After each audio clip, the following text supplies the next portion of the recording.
Hello प्यारे बब्बर लोग, कैसे हैं आप लोग? बढ़िया ही होंगे।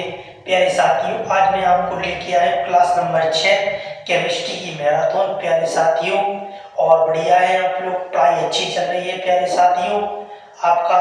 प्यारे साथियों, देखते हैं प्रीवियस ईयर क्वेश्चन का पहला क्वेश्चन। प्यारे साथियों, निम्नलिखित में से कौन सा कथन गलत है? प्यारे साथियों, देखते हैं ऑप्शन नंबर ए, धातुओं के ऑक्साइड क्षारीय प्रकृति के होते हैं और धातुओं के ऑक्साइड अम्लीय प्रकृति के होते हैं। प्यारे साथियों, क्या है? बिल्कुल सही है ये अपना, बिल्कुल सही है। लेकिन इसमें क्या पूछ रहा है? गलत पूछ रहा है। गलत कौन सा है? धातुओं के ऑक्साइड अम्लीय प्रकृति के होते हैं, धातुओं के ऑक्साइड अम्लीय प्रकृति के होते हैं और धातुओं की ऑक्साइड क्षारीय प्रकृति की होती है। प्यारे साथियों, यही आपका गलत है। धातुएं विद्युत की ऋणात्मक प्रकृति की होती है, जबकि धातुएं विद्युत धनात्मक प्रकृति की होती है। धातुएं कैसी होती है? ऋणात्मक प्रवृत्ति की। और धातुएं कैसी होती है? धनात्मक प्रवृत्ति की होती है। प्यारे साथियों, ये बिल्कुल सही है आपका, ये दोनों सही है। लेकिन इसमें गलत पूछ रहा है, तो गलत कौन सा है प्यारे साथियों? ऑप्शन नंबर ए में जो आपका बी है वो गलत है प्यारे साथियों, बी वाला गलत है। देखते हैं क्वेश्चन नंबर 2 प्यारे साथियों। लैक्टिक एसिड एक है, क्या है? दो अणु। ऑप्शन नंबर ए, दो कार्बन अणु है, या एक कार्बन अणु है, या 4 कार्बन अणु है, या 3 कार्बन अणु है। प्यारे साथियों, ये अपना जो लैक्टिक अम्ल है वो 3 कार्बन अणु है, 3 कार्बन वाला अणु है प्यारे साथियों। इसी के साथ आगे देखेंगे अपन लोग 3 क्वेश्चन। आपकी आरआरबी ग्रुप डी की क्लास चल रही है, क्लास नंबर 6। देखेंगे 3 नंबर क्वेश्चन।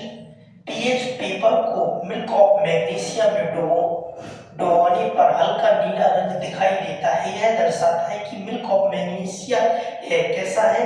हल्का क्षार है या उदासीन है? Option number B. Option number C, हल्का अम्ल है, या ऑप्शन नंबर डी, प्रबल अम्ल है। आरआरबी ग्रुप डी 2022 से पूछा गया प्यारे साथियों। हल्का क्षार है, ये क्या है? हल्का क्षार। मिल्क ऑफ मैग्नीशिया क्या है? मिल्क ऑफ मैग्नीशिया हल्का क्या है? क्षार है, हल्का क्षार है। देखते हैं क्वेश्चन नंबर 4। एक नमक को पानी में घोला जाता है और इस नमक के घोल का पीएच एक सार्वभौमिक संकेतक पेपर से मापा जाता है। यदि घोल का पीएच 7 से अधिक है तो नमक में सबसे अधिक होने की संभावना है। क्या संभावना है प्यारे साथियों? आरआरबी ग्रुप डी 2022 में पूछा गया प्यारे साथियों। ऑप्शन नंबर ए, KH4 NaH4Cl2 प्यारे साथियों। Option number A. Option number B, Na2SO4, या ऑप्शन नंबर सी, K2CO3, या option number D, KCl2।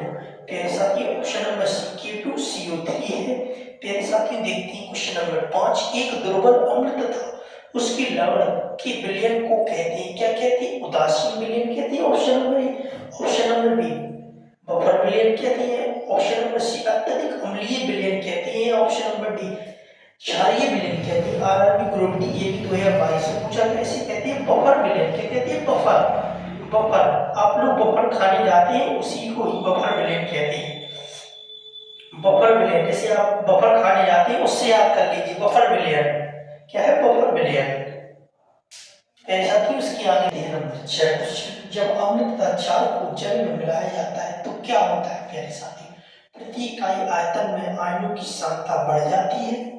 Option number A. Option number 2, प्रति इकाई आयतनों में आयनों में सांद्रता में कमी हो जाती है। विलयन पतला हो जाता है। ये दोनों सही है, विलयन पतला हो जाता है या विलयन गहरा हो जाता है प्यारे साथियों। ऑप्शन नंबर ए, केवल 2 और 3 है। इनमें से कौन सा अम्ल तथा क्षार युग्म अमोनियम फ्लोराइड का लवण उत्पादन करेगा प्यारे साथियों? HNO3 या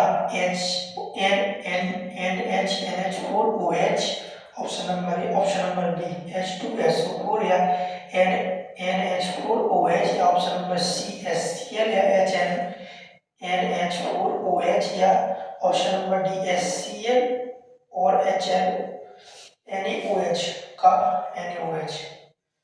मेरे साथ ही ऑप्शन नंबर सी, HCl या HNO NaNO NaH4OH। प्यारे साथियों ऑप्शन नंबर सी। निम्नलिखित में से किस विलयन में हाइड्रोजन आयनों की सांद्रता सबसे अधिक होती है? किसमें होती है प्यारे साथी? pH 10 में, pH 8 में, pH 4 में या pH 5 में? Option number D. प्यारे साथियों ऑप्शन नंबर सी, pH 4 में। निम्नलिखित में से किस विलयन में हाइड्रोजन आयनों की सांद्रता सबसे अधिक होती है? pH 4 में। प्यारे साथियों निम्नलिखित में से कौन सा अम्ल नेत्र बास का घटक है? प्यारे साथियों नेत्र बास का घटक है, बास का घटक है। प्यारे साथियों कौन सा है? ऑप्शन नंबर ए सल्फ्यूरिक अम्ल है या option number B boric acid है या option number C acetic acid है या option number D hydrochloric acid है, HCl हाइड्रोक्लोरिक अम्ल है या एसिड है? आरआरबी एनटीपीसी सीबीटी 2021 से पूछा गया प्यारे साथियों, उसका ऑप्शन नंबर बी है बोरिक एसिड, जो कि नेत्र बाश का घटक है, नेत्र बाश का घटक है, बाश का घटक है। ऑप्शन नंबर 10 चींटियों के काटने से उत्पन्न अम्ल के प्रभाव को नम्र या कम करने में बेकिंग सोडा या का घोल जिसमें जिंक कार्बोनेट होता है रगड़ों से बेअसर किया जा सकता है। प्यारे साथी option number A option number A प्यारे साथी बेहनिक एल्कोहल या option number B calamine, option number C benzethonium chloride या option number D caprylic acid. प्यारे साथियों क्या है? ऑप्शन नंबर बी गैलामाइन, जो गैलामाइन का घोल है उससे भी इसके रगड़ने से कम किया जा सकता है। प्यारे साथियों इसी के साथ हम आपसे धन्यवाद लेते हैं, कल फिर मिलते हैं। प्यारे साथियों जय हिंद जय भारत। आप बढ़िया ही होंगे प्यारे साथियों।